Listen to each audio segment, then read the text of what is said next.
મણિપુરના ઇમ્ફાલમાં માસૂમ બાળકોના મોત મામલે જન આક્રોશ ભભૂક્યો। પ્રતિબંધો તોડી હજારો લોકો મશાલ રેલી સાથે રસ્તા પર ઉતરતા પોલીસ સાથે વ્યાપક ઘર્ષણ। મણિપુરમાં બોમ્બ હુમલામાં 2 માસૂમ બાળકોના મોતની ઘટના બાદ જનાક્રોશ ચરમસીમાએ પહોંચ્યો છે। પાટનગર ઇમ્ફાલના પશ્ચિમ જિલ્લામાં હજારોની સંખ્યામાં લોકોએ પ્રતિબંધાત્મક આદેશોનો ભંગ કરી માર્ગો પર ઉતરી વિશાળ મશાલ રેલી કાઢી હતી। આ દરમિયાન પ્રદર્શનકારીઓ અને સુરક્ષા દળો વચ્ચે ભારે ઘર્ષણ સર્જાતા પરિસ્થિતિ તંગ બની ગઈ હતી, જેના પગલે ઉશ્કેરાયેલી ભીડને વિખેરવા માટે પોલીસ અને સુરક્ષા જવાનોએ ટીયર ગેસના સેલ છોડવાની સાથે લાઠીચાર્જ કરવાની ફરજ પડી હતી। પ્રાપ્ત માહિતી અનુસાર બિષ્ણુપુર જિલ્લાના ત્રોંગલા ઓબી વિસ્તારમાં થયેલા એક ઘાતક બોમ્બ વિસ્ફોટમાં 5 વર્ષના એક બાળક અને 5 મહિનાની એક બાળકીનું કરુણ મોત નીપજ્યું હતું।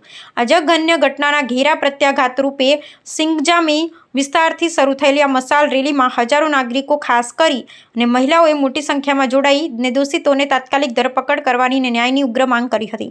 વિરોધ પ્રદર્શનકારીઓ જ્યારે મુખ્યમંત્રી આવાસ અને પોલીસ મુખ્યાલય તરફ આગળ વધી રહ્યા હતા, ત્યારે સુરક્ષા કર્મીઓએ તેમને અટકાવવાનો પ્રયાસ કરતા પથ્થરમારો અને હિંસક અથડામણના દ્રશ્યો સર્જાયા હતા, જેમાં કેટલાક લોકોને ઈજાઓ પણ પહોંચી હતી। આ હિંસક પ્રદર્શનોના પગલે રાજ્ય સરકારે કાયદો અને વ્યવસ્થા જાળવવા માટે સંવેદનશીલ વિસ્તારોમાં રાત્રિ કર્ફ્યુ અને ચાંપતો બંદોબસ્ત ગોઠવી દીધો છે। કેટલાક સ્થાનિક નાગરિક સંગઠનો આ સમગ્ર મામલે સુરક્ષા દળોની કામગીરી પર સવાલ ઉઠાવી રહ્યા છે અને રાજ્યમાંથી કેન્દ્રીય સુરક્ષા દળોને હટાવવાની પણ માંગ કરી રહ્યા છે। હાલમાં બોમ્બ બ્લાસ્ટ કેસની સઘન તપાસ નેશનલ ઇન્વેસ્ટિગેશન એજન્સી દ્વારા કરવામાં આવી રહી છે, જ્યારે વહીવટીતંત્રે અફવાઓથી દૂર રહી રાજ્યમાં કોમી સૌહાર્દ અને શાંતિ જાળવી રાખવા માટે નાગરિકોને અપીલ કરી છે।